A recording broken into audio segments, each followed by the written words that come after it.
Shabbat Shalom. Dans les premiers commentateurs de Bereshit, de la Torah, on voit Rabbi Israël qui nous dit la Torah a dû commencer par ce mois-ci et pour vous le commencement des mois. Ça veut dire la mitzvah de Rosh Chodesh. Alors pourquoi on a commencé par Bereshit? Et il nous dit aussi, si quelqu'un vient vous dit vous êtes des voleurs, vous avez volé cette terre, on pourra lui répondre cette terre appartient à Hachem et il nous l'a donnée.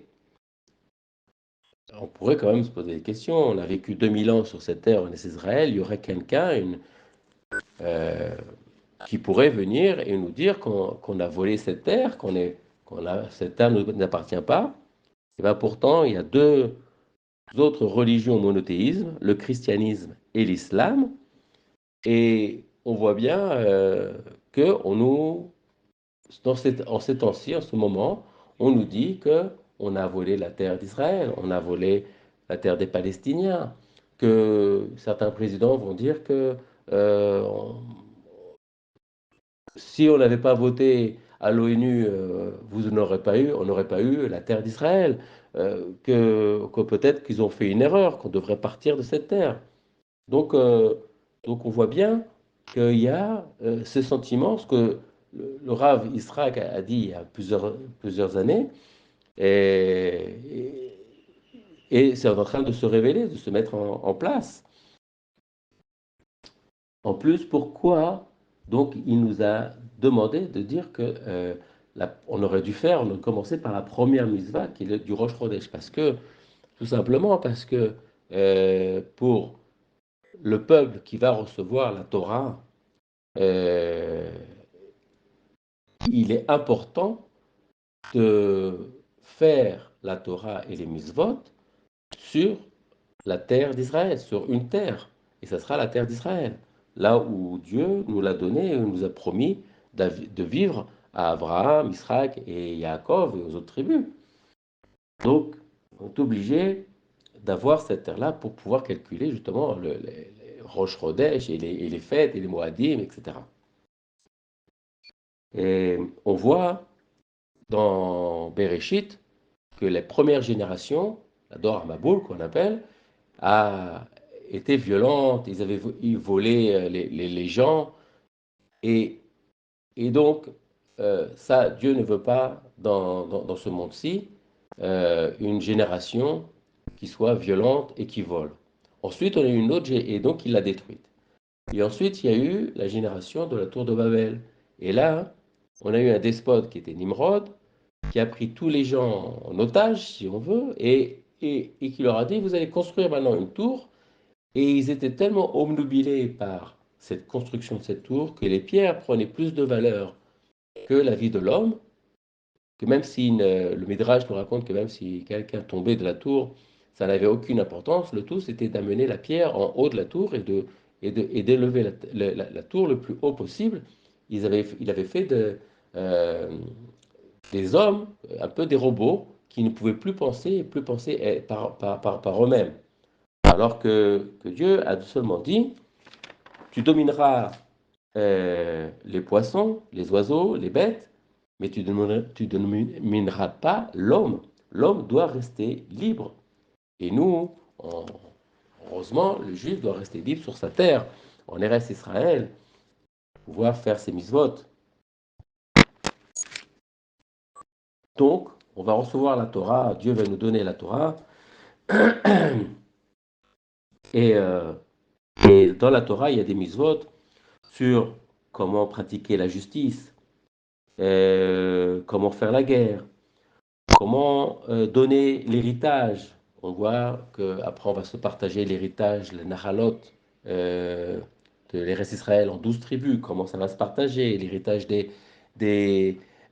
entre familles, comme les filles de Tselophrad, qui vont demander de savoir comment vont être l'héritage, s'il n'y a pas d'hommes dans la famille, s'il y a des femmes, comment faire, etc. etc.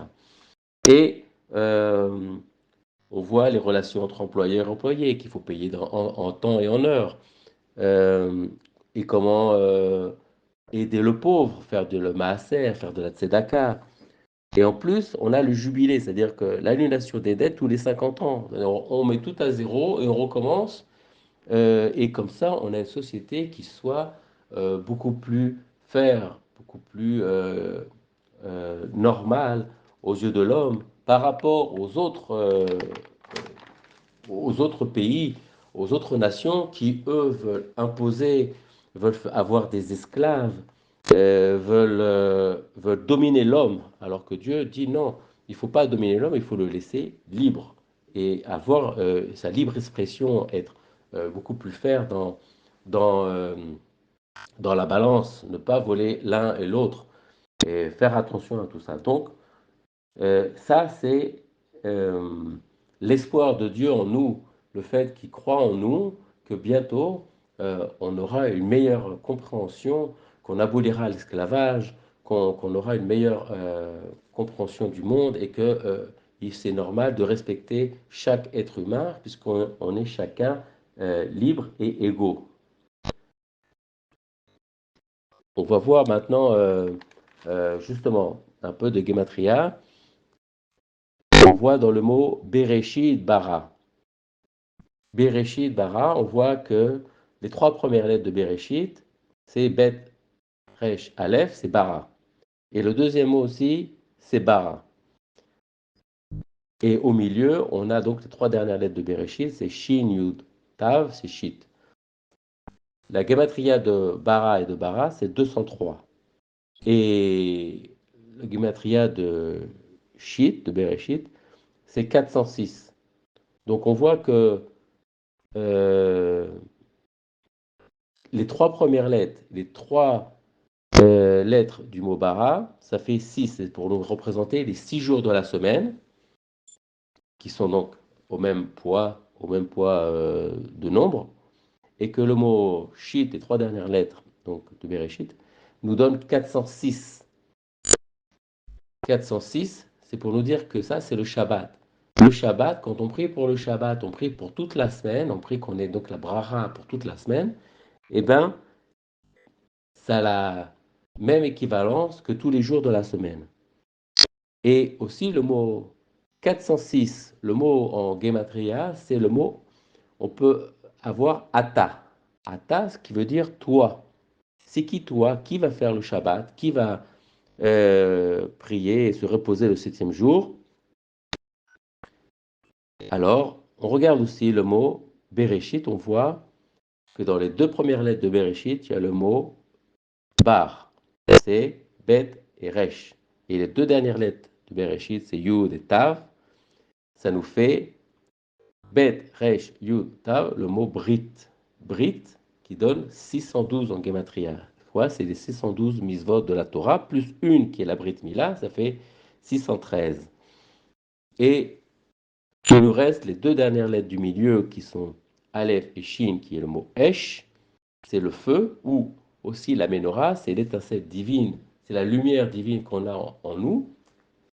Et si on rajoute au mot Esh un Yud, ça nous fera Ish, ou un He, ça nous fera Isha. Donc on voit que c'est l'homme et la femme qui devront faire la Torah et étudier la Torah. Et pourquoi on a ce Shabbat? Pourquoi on nous impose donc ce Shabbat? Pour justement casser le fait de travailler 7 jours par 7 et d'être esclave du travail, esclave des tyrans qui veulent toujours nous imposer de travailler plus et plus dur, le fait d'avoir tout d'un coup une journée dans la semaine où on ne travaille pas, c'est le commencement avec le temps de pouvoir abolir l'esclavage et de commencer à trouver la liberté chez les hommes et une meilleure égalité pour tout le monde. Shabbat Shalom.